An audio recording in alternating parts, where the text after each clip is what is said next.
Ndugu wananchi, kwa masikitiko makubwa natangaza kifo cha Mheshimiwa David Cleopa Msuya, makamu wa kwanza wa rais na waziri mkuu mstaafu wa Jamhuri ya Muungano wa Tanzania, kilichotokea leo tarehe 7 saa 3 asubuhi katika hospitali ya Mzena jijini Dar es Salaam alipokuwa akipatiwa matibabu ya ugonjwa wa moyo.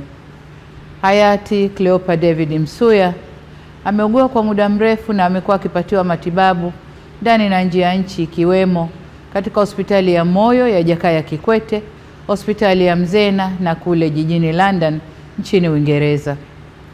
Natoa pole kwa familia, ndugu, jamaa, marafiki na Watanzania wote kwa msiba huo mkubwa kwa taifa.